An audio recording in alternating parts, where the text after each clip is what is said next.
오늘 우리가 나눌 말씀은 마가복음 1장 14절에서 15절 말씀이죠. 이것이 금년 우리가 첫 주, 신년 첫 주에 1월 2일이었는데 그때 나눴던 말씀이고, 금년 한 해 동안 저와 여러분이 복음의 사람으로 사는 것이 무엇인가를 붙들고 기도했던 말씀이기도 합니다.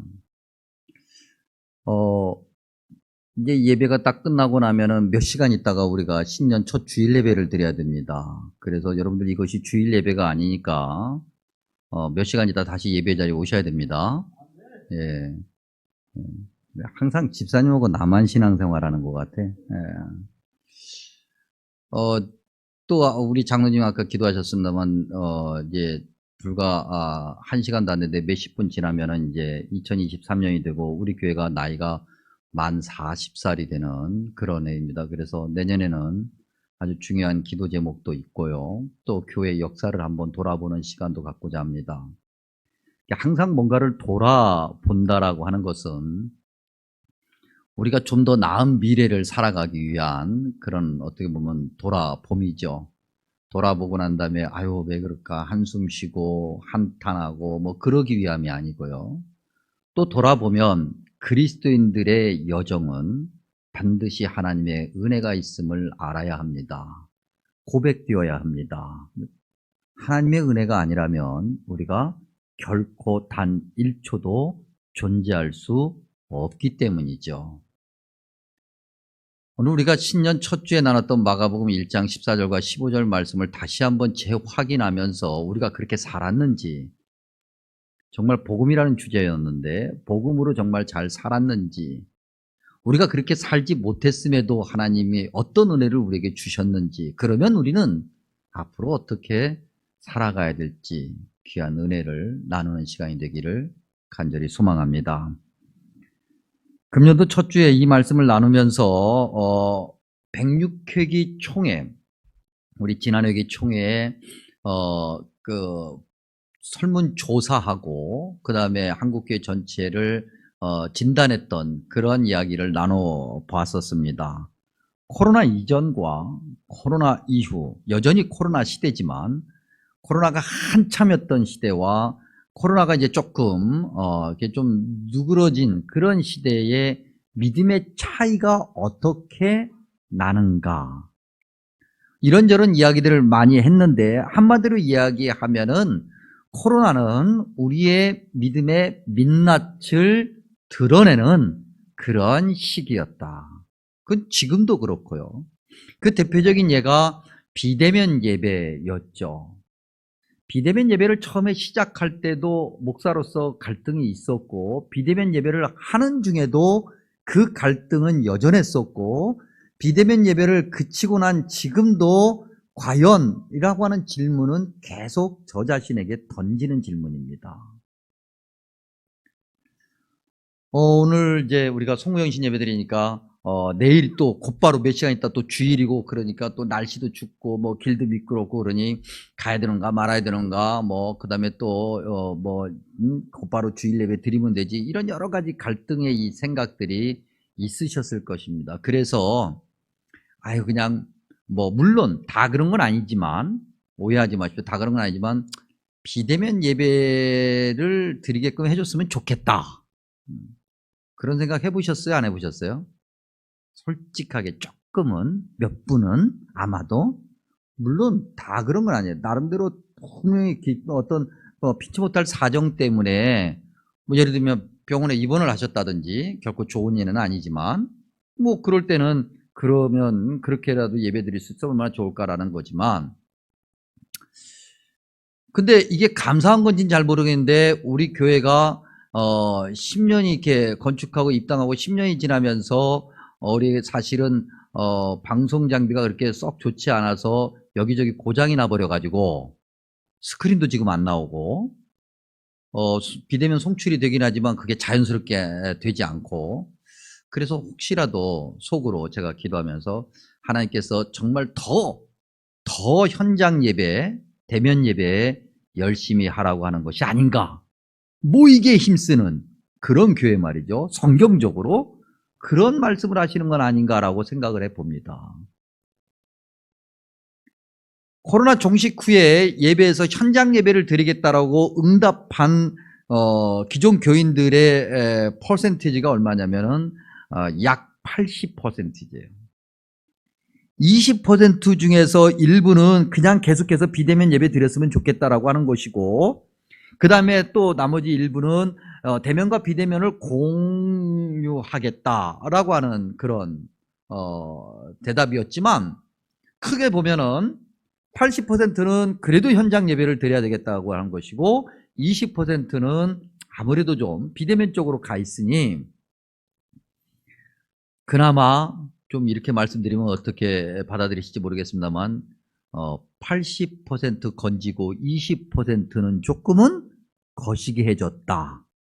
그런데 한국교회 전반적인 모습이 지금 대면 예배가 이제 허락이 되고 대면 예배가 자유로워지고 난 뒤로 지금 현재 한국교회가 지금 금년 한 해를 보내면서 이렇게 결론을 내려보니까 거의 그 설문조사가 현실화가 되고 있다. 그래서 20%는 이제 어떻게 보면 신앙의 자리를 점점 내려놓는 그런 추세가 됐고 80%가 남아있다. 그러고 보니 긍정적으로 보면 그래도 감사하다. 이게 뒤바뀌어 있는 게 아니잖아요. 20%만 남아있고 80%가 점점 멀어져 가는 것이 아니라 80%가 남아있고 20%가 멀어져 가는 거니까 그나마 감사하다라고 하다가 20%의 숫자를 세어보니 적지 않은 숫자라. 우리 교회로만 따져도 20%라고 할 때는 어지간한 교회 하나가 나가버린 꼴이 되니 이건 결코 간과할 일은 아니다. 금년도 이제 107회기가 됐는데 우리 교단 총회의 주제는 복음의 사람 예배자로 살게 하소서입니다. 이것을 우리가 이제 1월 첫 주 주보 대문에 싣고 이제 23년을 그렇게 살아갈 겁니다. 22년은 복음이 무엇인지를 우리가 마음에 새기면서 지내왔다면 23년은 그 복음을 살아가는 사람들이 예배자라고 하는 정체성을 확인해야 되겠다는 거죠. 그러는 중에 우리가 복음이 무엇인가를 다시 한번 확인해 볼 필요성이 있다.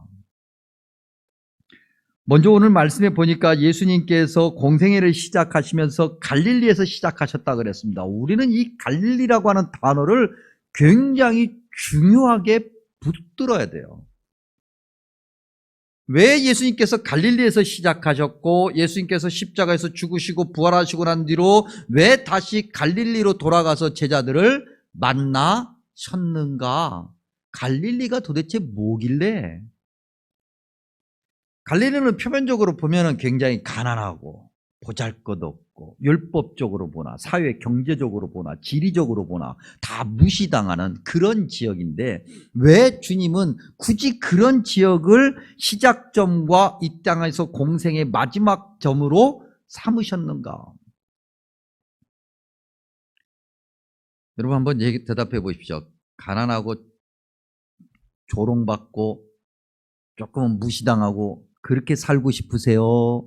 아니면 좀 부하고 여유 있고 사람들이 인정하고 사람들이 고개를 숙이는 삶을 살고 싶으세요? 앞에 거예요? 뒤에 거예요?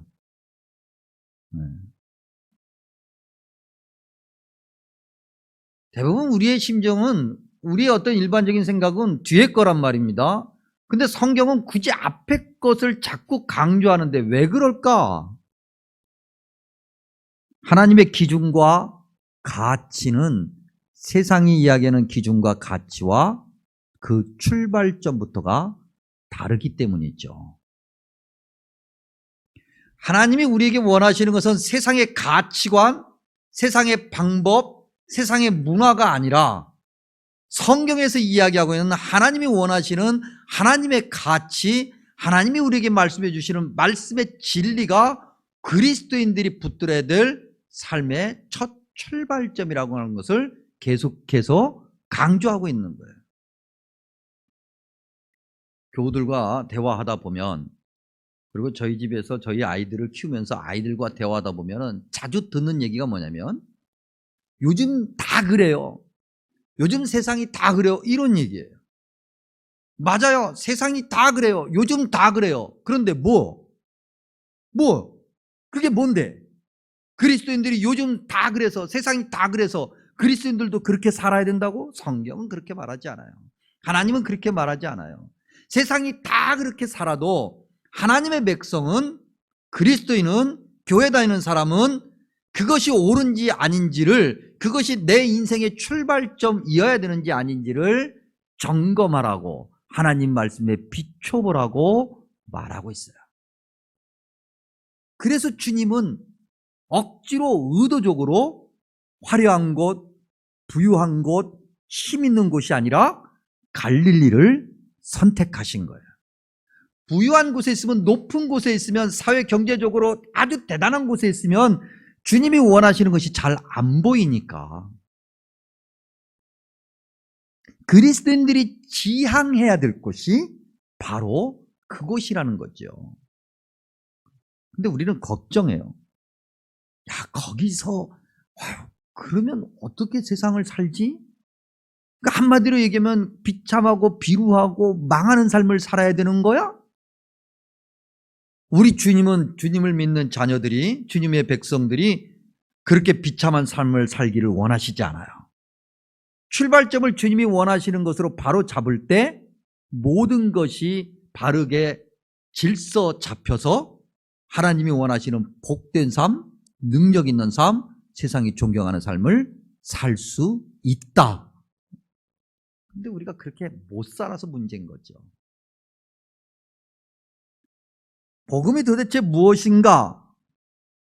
마가복음 1장 1절에 보니까 하나님의 아들 예수 그리스도의 복음이다 그랬어요. 예수 그리스도와 복음이 같다는 얘기거든요. 즉 복음이라고 하는 것은 그리스도인이 살아내야 되는 예수님의 삶을 얘기하는 거죠. 예수님처럼 사는 것, 이 땅에 인간의 몸으로 오셔서 우리에게 보여주신 그 주님의 삶 말이죠. 주님께서 인간이 되셔가지고 우리에게 보여주시는 거예요. 야, 나처럼 해봐. 요렇게. 어디서 많이 들어본 건데? 그래도 돼. 할 수 있어. 너희는 할 수 있어.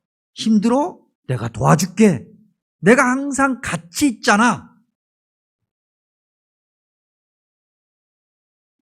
그러면 예수님처럼 사는 건 무엇인가? 낮고 낮은 종의 형체를 가지는 것, 구유에 눕는 것, 갈릴리에서 시작하는 것, 어렵고 힘들며 고통받는 이들, 멸시당하는 이들과 함께하는 것, 십자가 조롱과 고난의 길을 가는 것, 마침내 십자가에서 죽기까지 순종하는 것, 이것이 주님의 길이잖아요. 여러분들에게 목사로서 자주 드리는 말씀이 뭐냐면, 제발 생각하지 말고 기도하라고요. 그렇게 말씀을 드리는데도 우리 교우들은 계속 생각을 해요. 기도하고 난 다음에 생각해도 늦지 않아요. 생각부터 하지 말고, 생각부터 하고 그 다음에 기도해. 순서가 바뀌었어요. 기도부터 하라고요. 기도부터. 생각부터 하고 자기가 결론 만들어 놓고 이것이 하나님 뜻이래. 정말 전문 용어로 미치고 환장하고 펄쩍 뛰겠어요. 아니라니까. 그리고 뭔가 결정하기 전에, 결론을 내리기 전에 제발 목사 좀 찾아오라고요. 다 결론 내리고 난 다음에 찾아오지 말고, 다 결론 내렸는데 찾아오면 그것도 감사하긴 한데 그 결론 내려놓고 왜 찾아와? 목사 속만 뒤집어지게. 늘 말씀드리지만 아프면 누구한테 가요?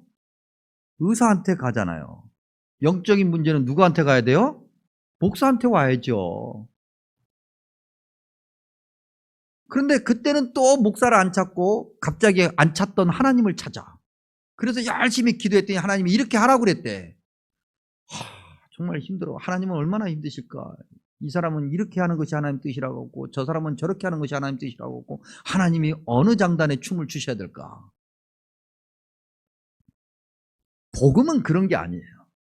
복음은 종이에다 써놓는 그런 것이 아니에요. 평면적인 것이 아니에요. 입체적인 거라고요. 살아있는 거예요. 삶에서 경험되는 거예요.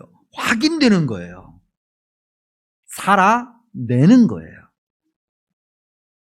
그런데 자꾸 생각을 하니까, 기도하지 않고 생각을 하니까 그것이 자꾸 종이에 박혀 있어서 움직이지 않는 그런 제한적인 것이 되죠.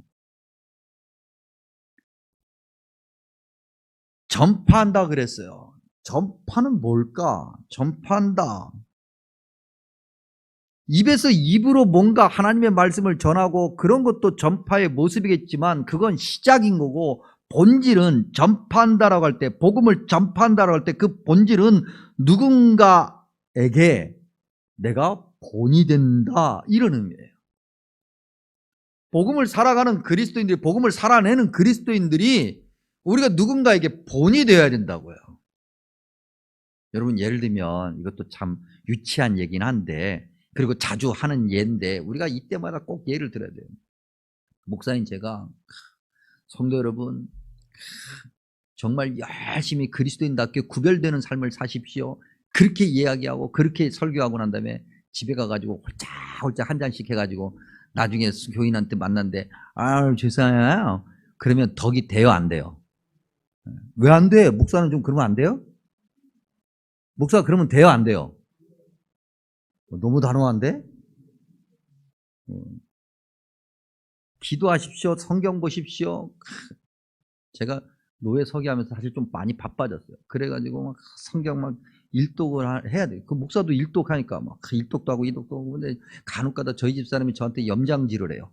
자기가 막 그동안에 뭐 몇 독을 했는데, 금년에 이렇게 했는데, 그 다음에 끝에 가서 꼭 물어봐요. 당신 일독이나 해요? 금년에 물어봐요. 그러면 막 자존심이 막 뭉개져요. 막. 그러면서 하나님께서 또 이 여자를 붙여주셔서 내 자존심을 뭉개게 하시는구나. 나도 기필코 일독을 해야지. 오늘 31일이잖아요. 한 3일만 더 주세요. 아직 다 못 끝냈어.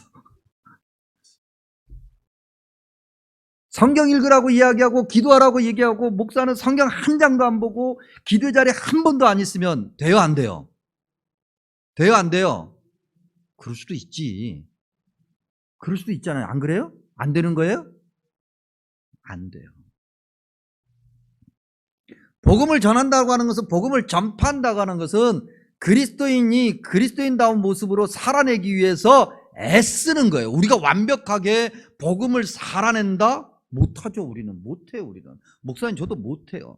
그러나 살아내려고 애쓰고 순종하고 또 순종하고, 그럴 때 하나님께서 힘을 주시는 거예요.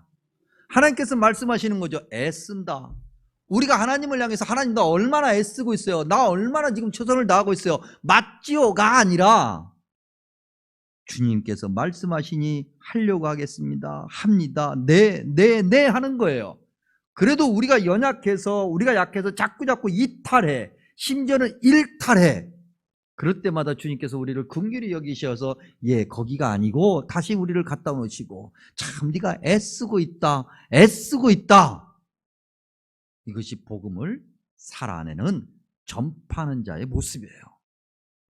우리가 금년 안에 그렇게 살았는지 모르겠어요. 온갖 핑계 다 대고, 이래서 안 되고 저래서 안 되고, 나는 여기까지고. 우리 그렇게 신앙생활하지 않았나요? 때가 찼고 하나님의 나라가 가까이 왔다. 이때는 우리가 알 수 없는 때예요. 성경에서 이야기하는 거의 대부분의 때, 어떤 시간은 우리가 도저히 예측할 수 없는 시간을 이야기해요. 그리고 특별히 성경에서 얘기하는 그 때라고 하는 것은 늘 죽음을 코앞에 둔 때를 얘기하는 거예요. 언제 죽을지 모르는 거잖아요. 우리의 인생이 어떻게 될지 모르는 거잖아요.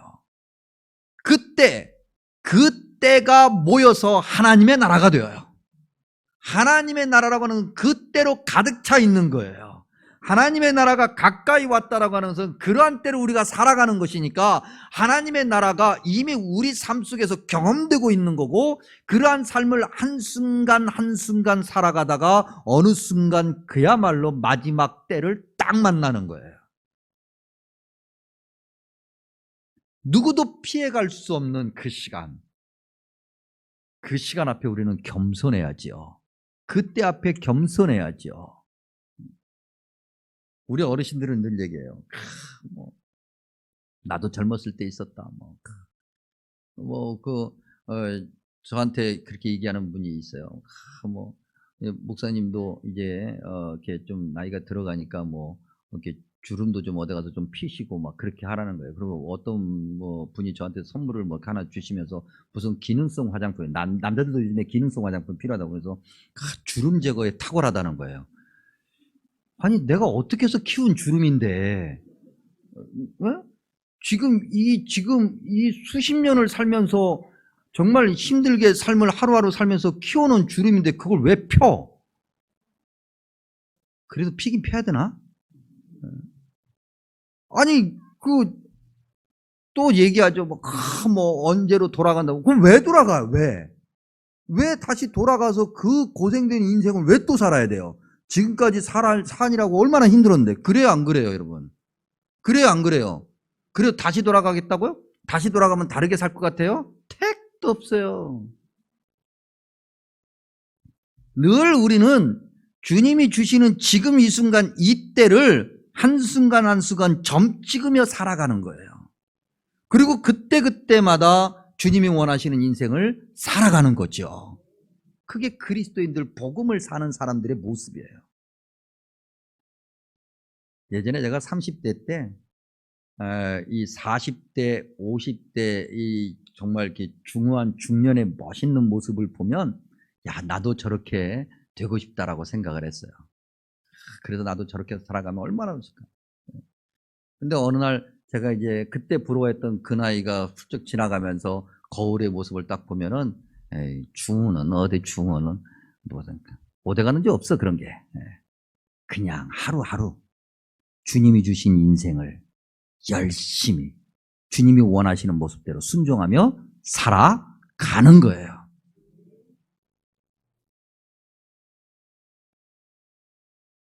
그때도 여러분들에게 한번 예를 들었는데 이어령 교수님이 그런 얘기 했다고 하잖아요. 현대는 죽음이 죽어버린 시대다. 근데 코로나가 대단한 일을 했어요. 왜냐하면 코로나가 죽음이 뭔지를 새롭게 생각하게끔 했다는 거예요. 이어령 교수님이 그런 말씀하시고 당시에는 천국에 가셨어요. 근데 그때도 이어령 교수님의 말이 그렇게 설득력이 있다는 생각을 안 했는데 지금도 역시 마찬가지예요. 여전히 사람들은 죽음과 거리가 먼 것처럼 살아요. 자, 우리 솔직하게 얘기해봐요. 나는 늘 죽음을 코앞에 두고 산다고 그렇게 긴장하며 삽니다. 그런 분들 한번 오른쪽 엄지발가락 한번 들어보세요. 별로 없을걸요? 늘 죽음이 멀리 있는 것 같아요. 심지어는 우리 어르신들한테 죄송합니다만 어르신들조차도 죽음이 멀리 있는 것 같아요. 그래서 길 가다가 큰일 날 뻔했으면 이 빙판길에 넘어질 뻔했으면 뭐라고 그러세요? 이거 죽을 뻔했네 그러시잖아요. 늘 멀리 있는 것 같아요. 안 그래요. 안 그래요. 늘 가까이 있어요. 늘 주님을 만날 준비를 하는 것이 복음을 사는 그리스도인들의 모습이라고 하는 거죠. 이 같은 이야기를 회개하라는 단어 안에 넣어놨어요. 회개가 뭐예요? 가던 길을 멈추고 돌아서는 거잖아요. 가던 길을 멈추고 내가 지금 제대로 가고 있는지 아닌지를 확인하고 돌아서는 거잖아요. 가치관이 바뀌어야 되고 삶의 동선이 바뀌어야 되고 삶의 시간 우선순위가 바뀌어야 되고 그래야 되는 거잖아요. 그것이 주님이 원하시는 삶, 복음을 살아가는 사람들의 그리스도인들의 모습이라고 하는 거죠. 금년 안에 어떻게 사셨습니까? 제일 삶에서 우선으로 한 것이 무엇이었습니까? 늘 말씀드리지만 새벽 기도를 하십시오, 여러분. 억지로라도 하십시오. 얼마나 좋은지 모릅니다. 왜요? 새벽에 일어나면 말이죠. 그렇게 하나님 말씀으로 먼저 하루를 시작하거든요. 그래서 새벽 기도 시간만은 비대면 송출을 합니다. 지금도. 새벽 기도 아십니까? 새벽 기도 비대면 송출하는 거? 제가 말로 광고해서 알아요? 아니면 참여해봐서 알아요? 참여해봐서. 정기적으로 제가 알고 있기로는 지금 한 15명에서 20명 사이 되시는 분들이 이 조회수에 의하면 이게 들어오고 계세요. 새벽 기도 시간에. 저도 뭐 어떻게 저런 일이 있어서 바깥에 나갈 일이 있으면은 바깥에서 꼭 우리 교회 새벽 기도 를 열어서 비대면 예배 같이 해서 오늘은 목사님이 우리 주로 김성만 목사님이 설교하시니까 이런 말씀을 하셨구나. 은혜 된다. 그리고 은혜 받아요. 하루를 그렇게 시작하는 거예요. 그러면 하루가 주님이 주시는 은혜로 채워지는 거죠. 근데 그거 안 하면 어떻게 우리는 솔직하게 아침에 일어나자마자 늦었다 세수 부리넣기 하고 이 닦고 아침을 먹는 둥 마는 둥 하면서 오늘은 또 화장이 어떻게 됐나 그래서 막 전철 안에 보면 말이죠 앉아가지고 운전하시는 분들도 앉아가지고 다 발라대고 막 이러면서 정신없이 하루가 가요. 언제 성경을 보고 언제 기도를 하며 언제 주님이 원하시는 것을 먼저 생각하겠냐고요. 순서가 바뀌어버렸어. 순서가 바뀌었으니 다른 것도 제대로 배정되지 않아요. 다 엉망이 되는 거지.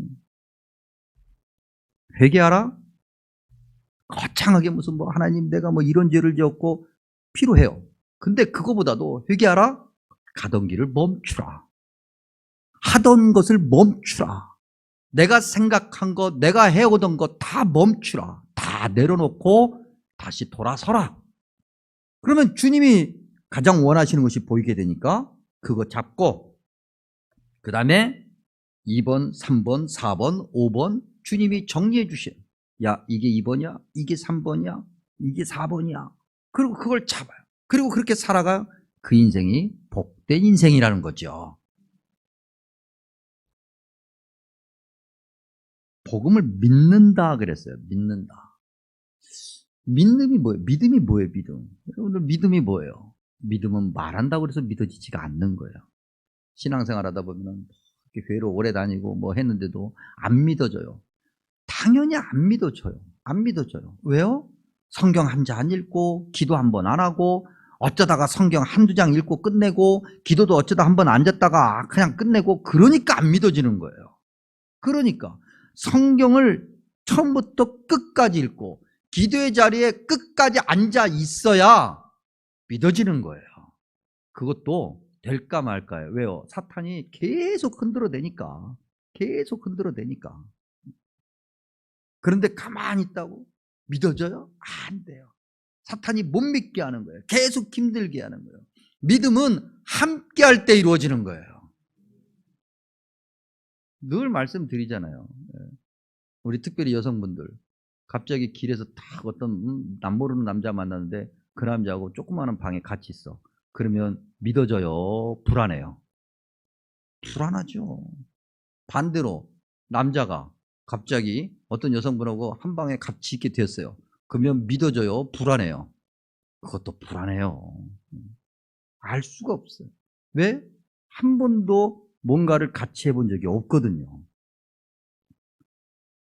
정미란 권사님과 저가 눈이 딱 마주쳤으니까 정미란 권사님 제가 권사님 우리 같이 식사 한번 합시다. 그리고 제가 권사님에게 직접 이렇게 라면이라도 하나 끓여드려. 그러면 믿고 드시겠어요? 아니면 혹시 이 안에 독약 탔는지 아닌지 의심해 보겠어요? 믿고 드세요? 뭘 보고 믿어요 나를?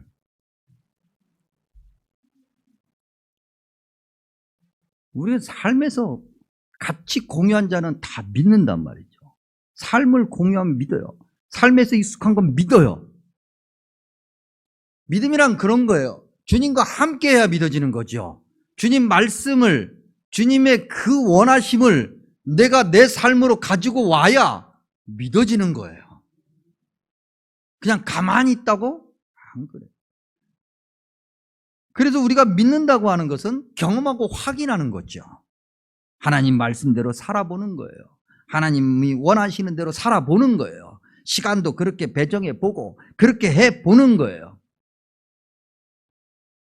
종종 말씀드린 적이 있는데 지금은 아마 제가 알기로는 절판됐어요.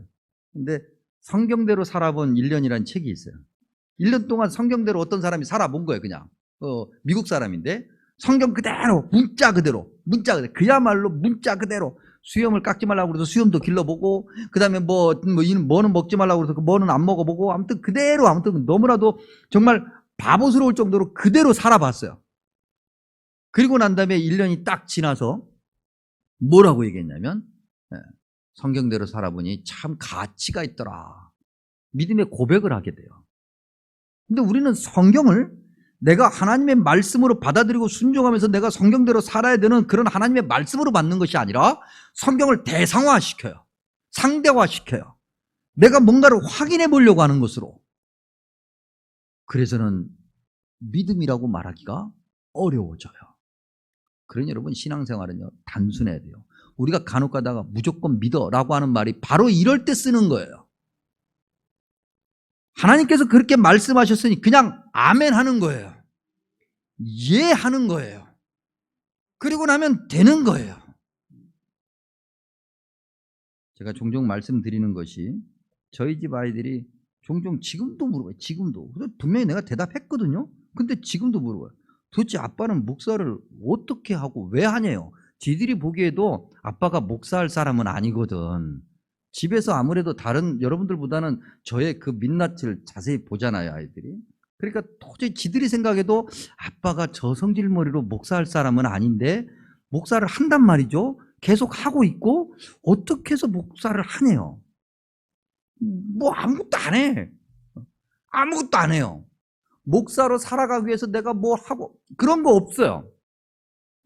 그냥 목사로서 살기 위해서 내가 굳이 뭘 한다고 이야기하는 거라고 한다면 그냥 목사니까 기도의 시간에 기도의 자리에 있고, 목사니까 성경을 봐야 되니까 성경을 보는 거고, 뭐 그거 해요. 뭐 어디 가서 특별하게 무슨 뭐 목사로서의 어떤 특별한 뭐 훈련을 뭐 따로 받는다든지 아니면 무슨 과외비를 주고 그런 거 없어요. 뭐 없어. 특별하게 뭘 내세울 게 없어. 목사로서 어떻게 살아가느냐 없어. 근데 해요. 신기하죠? 안 신기해요? 저는 신기해요. 저는 제가 스스로 봐도 신기해요. 내가 목사를 한단 말이에요. 아니 내가 나를 아는데, 아무리 몰라도 내가 내 성경도 알고 내 성질머리도 알고 아는데 목사를 해.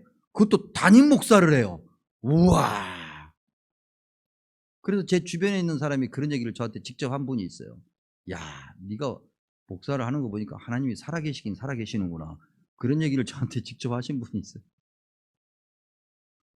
우리가 뭘 하려고 그래? 뭘 해 하기는. 아무것도 하지 마세요. 그냥 이해하세요. 그냥 순종하세요.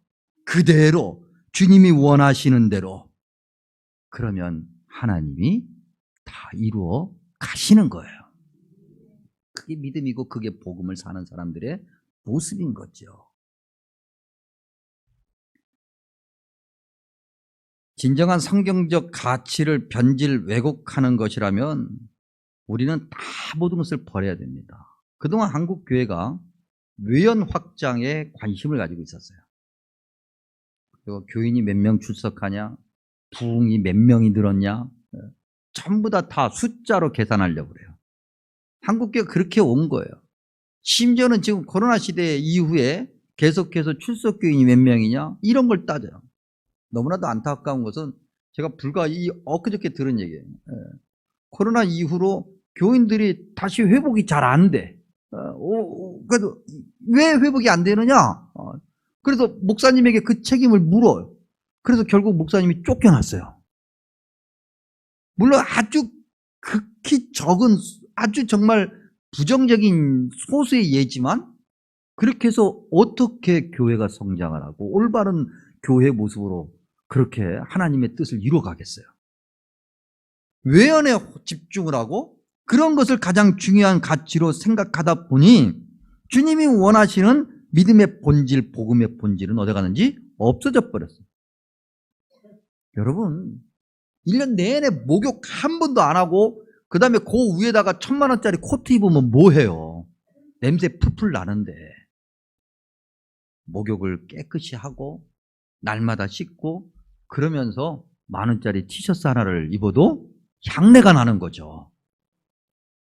우리가 복음이 무엇인지 주님이 원하시는 대로 열심히 살아가고 순종하면 주님께서 우리의 외연을 확장시키시고 그럴 때 주님이 원하시는 열매를 맛보게 되는 거죠. 우리가 이제 불과 몇 시간 후면은 복음의 사람 예배자로 살게 하소서라고 하는 말씀의 주제를 가지고 또 한 번 말씀을 나눌 겁니다. 이제는 예배가 무엇인지, 예배자가 어떤 삶을 살아야 되는지 나눌 것입니다. 그리고 특별 새벽 기도 기간 동안에 그것을 매일매일 나누면서 기도하며 하루하루 또 내년 한 해 그렇게 살아갈 것입니다. 기대하십시오. 하나님의 은혜를 사모하십시오. 하나님의 은혜를 누리고자 기대하고 순종하십시오. 그러한 믿음의 모습이 하나님의 큰 은혜를 받는다고 하는 것 꼭 기억하시고 그 말씀대로 잘 살아가는 저와 여러분 되시기를 간절히 소망하고 축복합니다. 기도하겠습니다.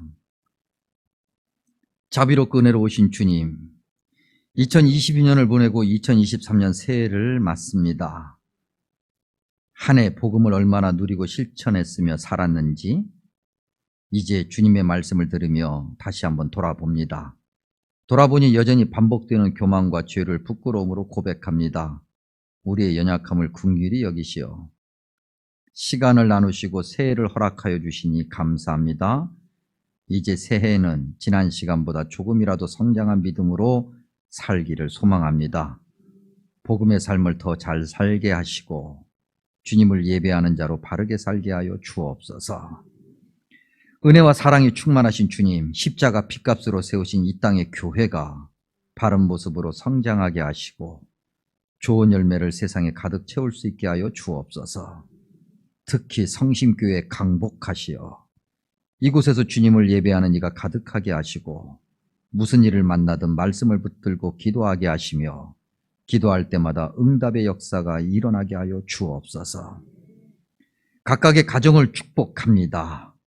어렵고 힘든 세상 살면서 믿음 잃지 않게 하시고 필요한 물질을 채워주시고 무엇보다도 자녀들이 믿음 안에서 복을 받게 하여 주옵소서. 성심교회가 세상의 복의 통로가 될 수 있도록 인도하여 주옵소서. 사랑과 섬김으로 안식처가 되게 하여 주옵소서. 무엇보다도 주님, 상한 육신을 불쌍히 여겨 주옵소서. 연일 계속되는 코로나에서 안전하게 하시고 후유증 없게 하여 주옵소서. 무엇보다도 암과 투병하는 이들을 긍휼히 여기시어 아버지 하나님 승리하게 하시고 회복되게 하여 주시옵소서. 아버지 하나님, 교회 다음 세대인 교회학교 축복합니다. 우리의 자녀들을 축복합니다. 주님 오시는 그날까지 복음 안에서 복음의 삶을 살게 하여 주옵소서. 이렇게 또 한 해를 예배의 자리에 있게 하셨으니 감사합니다. 새해도 예배자로서 항상 예배의 자리에 있게 하시며 오직 주님 영광을 위해 살게 하여 주옵소서. 예수님의 이름으로 감사 축복 기도하옵나이다. 아멘.